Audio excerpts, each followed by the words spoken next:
Jadi kalau hari ini Pak Amin Rais meminta agar Presiden Prabowo Subianto untuk menjauhkan dari lendotannya Teddy, saya lebih jauh. Presiden hari ini harus menjauh dari lendotannya Jokowi. Karena apa? Corak penegakan hukum itu tidak ansih mengikuti norma, tetapi dia akan mengikuti policy kekuasaan. Kecuali kalau itu tidak ada atensi kekuasaan, biasanya apa? Duit yang besar atau tuntutan masyarakat lebih besar. Kalau duit lebih besar nggak ada tuntutan masyarakat, jalan itu duit. Norma mah belakangan. Pasal bisa dicarikan, pendapat hukum bisa dicarikan. Kalau pendapat hukumnya mau SP3, carikan tokoh yang bisa memberikan pendapat bahwa ini sah untuk SP3. Tapi kalau ingin memberatkan, cari pendapat tokoh yang untuk memberatkan. Sesuai dengan konteksnya apa begitu. PSI itu kan punya target meningkatkan keanggotaan parlemen. Paling tidak ngantor lah di Senayan. Karena sekarang kan Senayan belum diisi PSI. Syarat agar PSI itu bisa masuk parlemen itu bukan pemilih, tetapi opini publik. Kenapa? Karena suara bisa dipesan di KPU. Keputusan bisa ditetapkan oleh otoritas penyelenggara pemilu. Sementara legitimasi atas kemenangan itu butuh opini publik.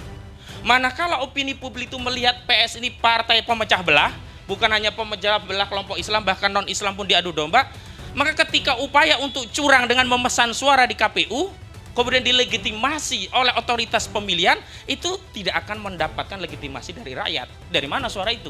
Saya ingin ini Bung Aka mendapat pencerahan secara dari kacamata hukum tentang peristiwanya sendiri, bahwa ini ada dua peristiwa besar yang dalam konteks tema kita. Yang pertama ceramahnya sendiri di kampus UGM, di masjid kampus UGM. Yang kedua publikasi video yang dilakukan oleh Ade Armando yang kemudian itu dilaporkan oleh Pak JK, oleh beberapa ormas lah yang mewakili. Saya melihat ada LBH Syarikat Islam, ada Hidayatullah, ada LBH Muhammadiyah. Saya lihat bukan kaleng-kaleng ini kan, ini ada. Nah, saya ingin dua peristiwa ini menurut Bung Aka posisi hukumnya seperti apa? Terima kasih. Ya, Bismillahirrahmanirrahim.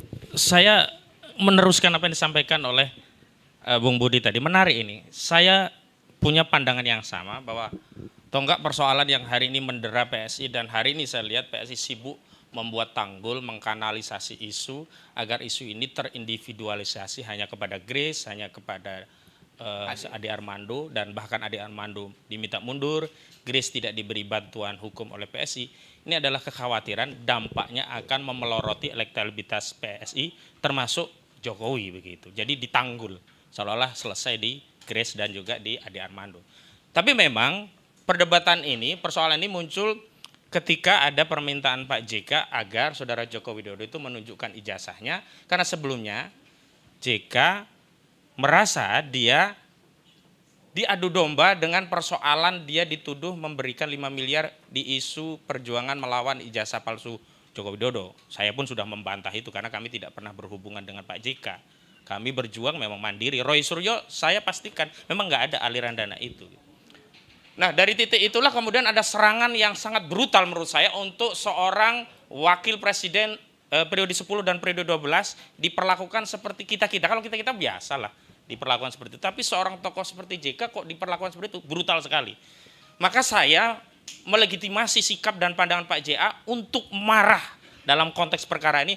Bahkan akhirnya kan ini yang tidak dipikirkan oleh PSI, Pak JK mampu mendelivery isunya ini dari serangan personal kepada dirinya menjadi serangan kolektif kepada umat beragama. Bukan hanya umat Islam loh ini yang protes, antar umat beragama, dan bahkan laporan yang dibuat oleh kawan-kawan LBH PP Muhammadiyah, kemudian Syarikat Islam dan yang lainnya, itu bukan delik aduan loh. Jadi kalau hari ini PSI mencoba menempuh jalur Dewan Masjid Indonesia dan jalur HMI oleh Ahmad Ali untuk meminta perdamaian dengan Pak JK, tidak bernilai karena ini tidak terkait personal, bukan delik aduan. Pasalnya kan penghasutan 28 ayat 2 Undang-Undang ITE. Kemudian yang paling fatal untuk Ade Armando ada pasal 32 Undang-Undang ITE terkait editing tadi ya, yang ancamannya 9 tahun penjara, bisa ditahan ini karena lebih dari 5 tahun. Nah, itu yang kemudian dianggap mengganggu Jokowi. Karena apa? Karena isu soal ijazah ini sudah banyak yang memberikan pandangan.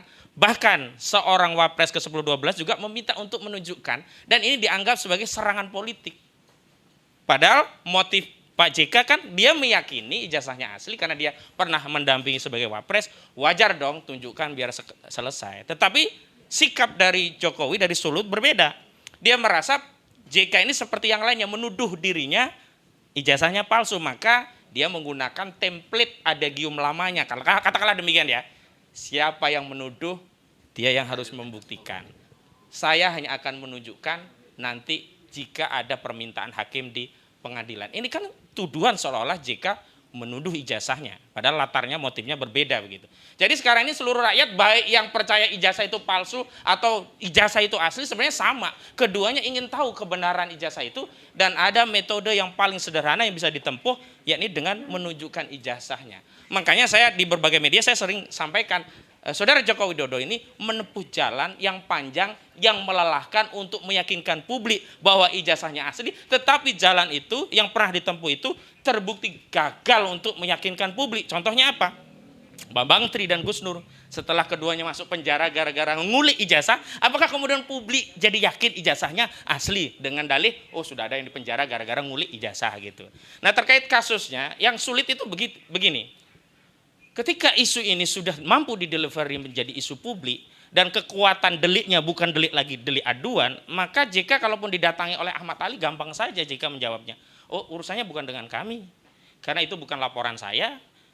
Kemarahannya bukan lagi kemarahan kepada suatu jihad, tapi kemarahan kepada elemen umat beragama. Kenapa? Dalam isu yang sedang bergulir ini, yang menjadi tertuduh itu bukan hanya umat Islam, umat yang lain seolah-olah juga diadu domba dalam perkara yang sedang ditangani JK pada 24 atau 25 tahun yang lalu. Yang semestinya itu menjadi legacy bagaimana kita membangun kebersamaan di antara perbedaan dan bahkan penyelesaian jika ada konflik. Tetapi dipahami lain dengan apa? Framing seolah-olah JK melakukan upaya penghasutan, pecah belah, dan framing bahkan ada framing terhadap ajaran agama tertentu loh terkait jihad, syahid. Nah selanjutnya yang saya baca adalah bahwa PSI itu kan punya target meningkatkan keanggotaan parlemen. Paling tidak ngantor lah di Senayan. Karena sekarang kan Senayan belum diisi PSI. Syarat agar PSI itu bisa masuk parlemen itu bukan pemilih. Tetapi opini publik. Kenapa? Karena suara bisa dipesan di KPU. Keputusan bisa ditetapkan oleh otoritas penyelenggara pemilu. Sementara legitimasi atas kemenangan itu butuh opini publik.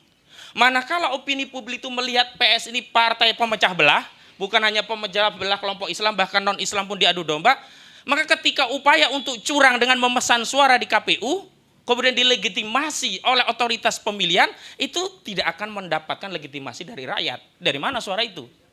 Sementara hari ini sebenarnya saya setuju dengan banyak adegan yang menyatakan yang memenangkan pemilu pilpres itu bukan suara rakyat, tetapi otoritas penyelenggara pemilu. Dan untuk mendapatkan suara dari otoritas penyelenggara pemilu, ya curang. Apa? Duit. Maka siapa yang punya modal kapital, dia bisa memesan suara di KPU, keputusan di KPU, dia bisa menghambat upaya untuk mendelegitimasi itu melalui MK dan sebagainya, dan dia bisa meminabobokkan publik tentang kemenangan itu benar melalui operasi opini diantaranya menggunakan buzzer termasuk media. Dan sekarang siapa yang menguasai media, buzzer dan sebagainya legitimate, apalagi di tengah isu pilpres langsung. Ini berbeda ya, bedanya pilpres langsung dengan pilpres lewat MPR. Dulu yang punya otoritas kendali itu partai karena yang menentukan adalah partai.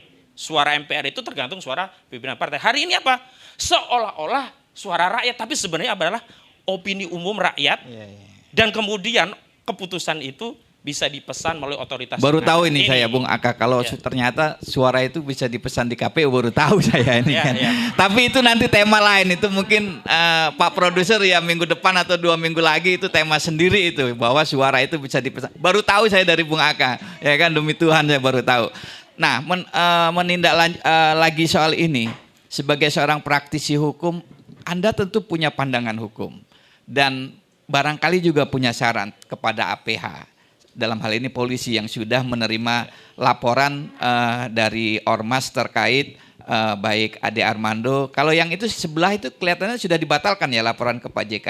Nah, apa saran Anda ke APH terhadap kasus ini? Nah, ini sebenarnya ujiannya bukan lagi ujian bagi PSI, tapi ujian kepada APH, khususnya aparat penegak hukum. Saya sempat dengar kasus ini mau dilempar ke Polda, tidak lagi ditangani oleh Barreskrim. Seolah-olah ingin mengecilkan perkara. Sehingga mau cek ombak, kalau Polda mengambil keputusan A seperti apa, kalau B seperti apa. Setidaknya nanti Barreskrim bisa melakukan revisi terhadap keputusan. Tapi kalau puncak otoritas APH ini Barreskrim kemudian mengambil keputusan yang keliru dan ini akan membenturkan masyarakat, di tengah masyarakat ini protes kepada Barreskrim, dia nggak punya way out. Jadi suruh Polda dulu yang nangani. Nah, saya terserahlah. Tapi tentu saja karena laporan ini di Barreskrim dan Barreskrim memiliki kompetensi untuk menangani, menyidik perkara ini, tidak boleh lagi seperti kasus ijazah palsu. Kenapa ijazah palsu dikerjakan di Polda? Karena kalaupun ada kredibilitas yang jatuh dari institusi Polri, seolah-olah pimpinan terpuncaknya masih bisa cuci tangan. Oh, itu kerjaan Polda, wajar ada kekeliruan. Nanti kami revisi. Jadi yang pertama harus dilakukan aparat penegak hukum, tidak boleh tebang pilih tebang seperti dalam kasus-kasus yang lain. Ini harus diusut. Ujiannya adalah kalau kasus ini katakanlah nanti apalagi tidak ditindaklanjuti ya, tidak naik ke penyidikan, orang akan makin yakin memang aparat penegak hukum kita ini tidak berada di kendali otoritas Kertanegara, tetapi berada di otoritas Solo. KUHP-nya, KUHP-nya tidak menggunakan KUHP lama atau KUHP yang baru. Tapi maksudnya Solo itu apa, Bung Aka? Ya artinya kehendak dari Jokowi, PSI dan sebagainya itu bisa mengarahkan corak kebijakan penanganan kasus di institusi Polri. Sebagaimana yang terjadi di kasus ijazah palsu. Nah, kalau sudah demikian, ada dua yang rusak. Pertama, kredibilitas institusi Polri itu satu sisi seolah-olah tidak punya kemandirian, tidak lagi menjadi pelindung, pengayom, dan pelayan masyarakat. Kedua, otoritas negara dalam hal ini presiden. Di mana posisi Prabowo Subianto? Kok selama ini selalu diam dan kalah ya legitimasi publik dalam unsur kekuasaan dengan Solo. Begitu, tentu kira-kira. Kita berharap, saya yakin dan kita berharap bahwa polisi tentu tetap akan profesional dan tetap akan bertindak secara proporsional juga dalam kasus ini. Tapi saya tuh masih ingat juga, bahkan bukan kasus yang baru dilaporkan ya, kasus yang sudah ingkrah kalau nggak salah ya. Tolong saya tolong saya direvisi kalau saya keliru. Bahkan yang sudah ingkrah berkekuatan hukum tetap dan kebetulan terkait dengan Pak JK. Betul. Itu tidak dieksekusi. Jadi wajar kemudian sebagian rakyat itu yang sudah ingkrah saja kemudian tidak dieksekusi. Kalau tidak salah, saya koreksi kalau keliru, bahkan tetap jadi komisaris kalau nggak salah. Nah, makanya kan di antara laporan yang disampaikan oleh kawan-kawan 40 ormas ini kan selain proses hukum jalan, setidaknya ada tindakan negara untuk mengevaluasi posisi dua terlapor ya, yakni Grace Natali di Main-It ya, komisaris Main-It, dan Ade Armando di PLN ya, kalau nggak salah anak usaha PLN sebagai komisaris. Jadi sederhananya begini ya, kita itu melihat bangsa kita dirusak saja kita sudah tidak ridho. Lah ini kita harus membayar orang-orang yang merusak bangsa kita melalui anggaran negara, melalui gaji yang diterima sebagai komisaris. Celaka 12, kita rugi 2 kali.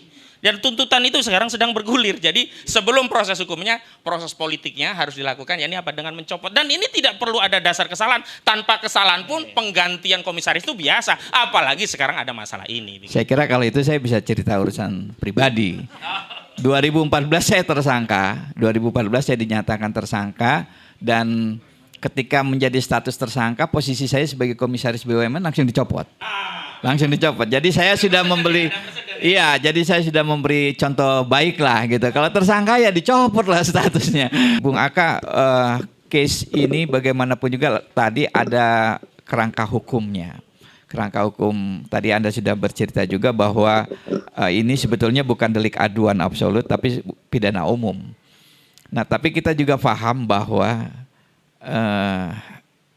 bukan pendapat saya pribadi, tapi saya melihat di banyak medsos ada istilah no viral, no justice, itu kan. Itu bukan pendapat pribadi, saya bisa setuju bisa enggak. Tapi kita juga melihat bahwa banyak sekali kasus yang kemudian diberitakan di media atau viral lah, itu kemudian cepat sekali dilakukan upaya penegakan hukum dan kita harus patut mengapresiasi Polri dalam hal itu. Tadi pagi saya baca ketika kesini saya membaca bahwa orang yang misalnya ya melindas mahasiswi Unpad di gang akhirnya ditangkap. Itu karena viral. Kemudian ada seorang katakanlah pengurus pesantren di Pati juga walaupun sudah melarikan diri ditangkap. Itu menurut saya karena ada atensi publik. Nah, dalam case ini apa yang harus kita lakukan, Bung Aka? Apakah kita harus terus mendorong Polri atau ya sudah percaya begitu saja? Ya, yang harus kita ketahui bahwa hukum itu ada di bawah kendali otoritas politik.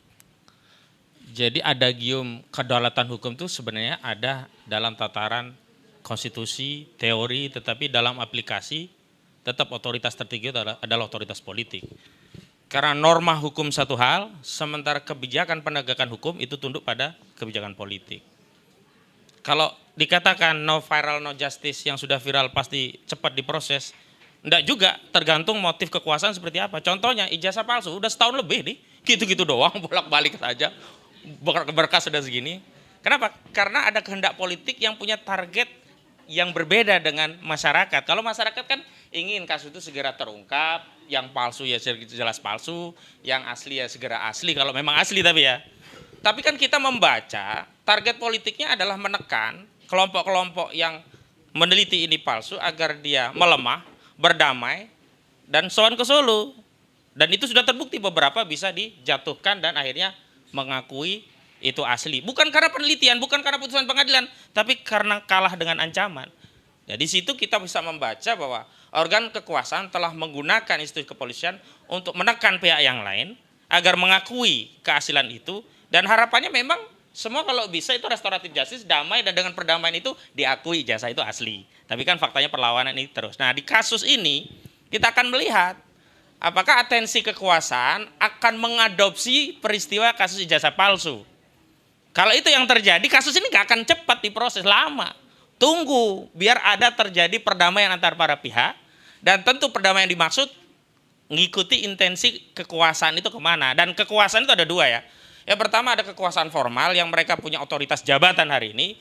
Yang kedua kekuasaan non formal tapi mampu ngelendoti. Nah, istilahnya Pak Amin Rais ya. Jadi kalau hari ini Pak Amin Rais meminta agar Presiden Prabowo Subianto untuk menjauhkan dari lendotannya Teddy, saya lebih jauh. Presiden hari ini harus menjauh dari lendotannya Jokowi. Kenapa?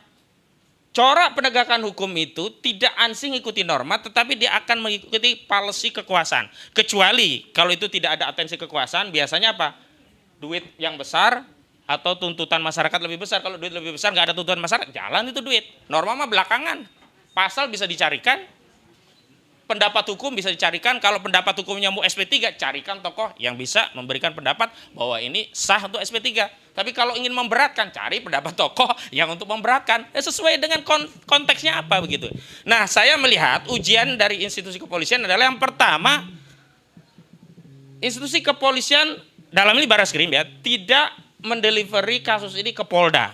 Yang artinya itu mengkerdilkan kasus, sekaligus melempar ke Polda. Jika ada sesuatu yang tidak sesuai dengan ekspektasi kekuasaan, apa yang dilakukan oleh Polda bisa dievaluasi atau dianulir oleh Barreskrim.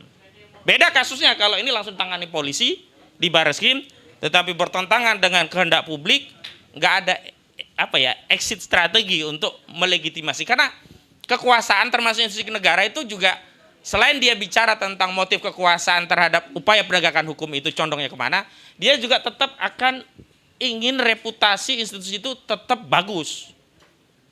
Jadi nggak mau juga dia mengorbankan reputasi. Tapi dalam kasus ini saya sudah melihat tidak bisa mengambil dua-duanya. Reputasi tetap ingin dianggap baik, tapi penegakan hukumnya condong pada atensi solo, misalnya demikian. Harus tegakkan, nggak bisa kemudian mengulur-ngulur waktu ya, sehingga nanti akan ada proses kasus ini dihentikan, bahkan apalagi mengambil modus di kasus jasa palsu diselesaikan dengan restoratif justice, karena memang di KUHP yang baru itu dimungkinkan ada restoratif justice. Saya tidak mendahului Pak JK, tetapi dalam konteks tujuan PSI akan ya mendorong ini perdamaian lewat Pak JK dan ujungnya restoratif justice perdamaian, saya ingin tegaskan secara hukum memang Pak JK sudah tidak punya kewenangan lagi terhadap kasus ini. Karena kasus ini bukan Pak JK yang melaporkan dan deliknya delik umum. Dan bahkan para pelapor 40 ormas ini juga tidak punya kewenangan untuk berdamai dengan terlapor. Karena korban dari dampak video editingnya itu adalah masyarakat luas. Sehingga resikonya bagi pelapor kalau mereka sampai berdamai dengan PSI, justru mereka yang akan dianggap berkhianat kepada publik. Gak ada pilihan ini. Nah cuman apakah bisa cepat atau ini macet karena target politik tidak bisa dipenuhi seperti kasus ijazah palsu. Sampai setahun lebih. Jadi harus siap juga kita kasus ini juga sampai 2029 juga nanti gitu. Tapi yang jelas kasus ini memang benar, ini blunder bagi PSI. PSI telah bunuh diri. Kenapa? Ini pasti akan menggerogoti elektabilitas PSI. Padahal sekali lagi, kalau dalam konteks politik itu ada dua hal yang berbeda. Pertama tentang bagaimana calon itu bisa dicalonkan, memang kendalinya ada partai. Tapi pemenangan calon itu, partai tidak terlalu signifikan, justru relawan untuk opini dan sebagainya. Makanya ketika partai mengusung capres, dia masuk pemilu pilpres itu bersamaan, maka partai itu cenderung tidak terlalu sibuk untuk mengkampanyekan capresnya, tapi lebih kepada caleg-calegnya. Kenapa? Dia ada kepentingan yang terbelah. Apakah caleg dulu daripada saya ngampanyein pilpres, partai saya nggak lolos parlemen, rugi di saya. Tetapi kalau relawan bisa gaspol. Disitulah kemudian relawan kenapa mereka dapat kompensasi menjadi komisaris lah dan sebagainya. Karena ya peran politik itu yang kemudian diapresiasi dengan jabatan publik melalui komisaris. Saya mau tanya, apa hubungannya Grace Natali dengan Mind 8 itu? Apa keahlian Grace dalam urusan pertama? Kan kagak ada. Apa urusannya Ade Armando dengan listrik? Memang kalau Ade Armando berkomunikasi, listrik langsung tersengat naik ya 220 volt jadi sekian volt gitu. Atau ya arus DC bisa dirubah menjadi arus AC atau sebaliknya karena komunikasi listrik yang luar biasa dari Ade Armando kan gak ada hubungannya. Yang jelas dia ditempatkan karena peran politik untuk memenangkan dalam pilpres. Nah, dampaknya justru bukan lagi pada institusi. Saya yang khawatir terjadi apa yang disebut sebagai unlegitimate dari fungsi negara. The false state. Negara gagal diantaranya tidak mampu menegakkan norma yang itu diakui bahkan diyakini sebagai kebenaran. Nah kalau norma-norma hukumnya itu sendiri terdelegitimasi dari tindakan aparat yang selalu saja tidak menegakkan norma sesuai aturan tapi berdasarkan kehendak kekuasaan dan sebagainya, dampaknya nanti orang bener, nanti kalau ada konflik di tengah masyarakat nggak usah lapor polisi lah, kita selesaikan saja. Nanti pinjam dukun ya, mungkin dikirim tenung gitu ya, kasih deh dia kaca, beling atau paku gitu. Atau selesaikan dengan cara meminjam seorang yang mengatakan jaga mulutnya, hati-hati. Mungkin bisa diselesaikan dengan cara itu. Atau dengan cara yang lain. Sudahlah, ya cinta ditolak, dukun bertindak. Kamu pasti jadi milikku. Mohon dijelaskan kepada saya dan kami semua. Mungkin karena saya tidak paham dengan mengapa itu menjadi persoalan. Masalah ini diserahkan ke Polda itu maknanya apa? Mengapa itu Bung Aka begitu concern? Bacaannya seperti apa sih Bung? Ya, dari sisi kewenangan memang bisa ya dilakukan penyidikan oleh Polda maupun Polri. Kalau Polda karena wilayah hukumnya melingkupi wilayah yang memang jadi kewenangan Polda. Kalau Polri di seluruh Indonesia bisa. Cuman nilai strategisnya menjadi berkurang, seolah-olah ini tidak menjadi atensi publik. Dan ini adalah bagian dari cara untuk mendelegitimasi isu yang tadinya sudah tinggi menjadi seolah-olah menjadi tidak terlalu penting. Nah itu satu hal. Yang kedua, mereka kan sedang menyiapkan rencana penegakan hukum dalam kasus ini seperti apa. Tentu target utama adalah restoratif justice, perdamaian. Nah kalau ada kesalahan yang secara kasat mata itu dilakukan oleh institusi penegakan hukum, jika itu dilakukan oleh Polda, maka setidaknya recovery-nya bisa diambil alih oleh Barreskrim. Tapi kalau Barreskrim yang sudah rusak, mau kemana lagi dibuang? Nah ini resikonya bagi reputasi institusi, ini berbahaya reputasi bagi institusi. Yang ketiga, ini adalah bagian dari cara untuk apa? Melemahkan psikologi pelapor. Laporan kalian tuh kecil aja loh. Kalian nggak usah terlalu gede-gede, ini masalah kecil kok. Ini masalah cuman editing saja kok. Ini cuman masalah video yang sudah diklarifikasi kok. Dan kan memang sudah muncul kan klarifikasinya. Dan saya mau tegaskan, memang di kasus ini tidak bisa kita menganggap ini bukan kejahatan hanya karena orang yang melakukan kejahatan itu mau bersumpah bahwa saya tidak ada niat untuk menghasut atau memfitnah Pak JK. Urusannya bukan dengan JK lagi ini. Dan keterangan orang yang bermasalah itu tidak bernilai, karena kalau ya keterangan sumpah itu sebagai bukti bahwa dia tidak melakukan kejahatan, enak saja orang ya, saya nggak niat mencuri kok. Padahal dia sudah mendongkel jendela malam hari pukul 2 malam. Lalu ditanya, aku nggak niat mencuri, itu jendelanya kurang bener, cuman saya lurusin, tapi pakai linggis.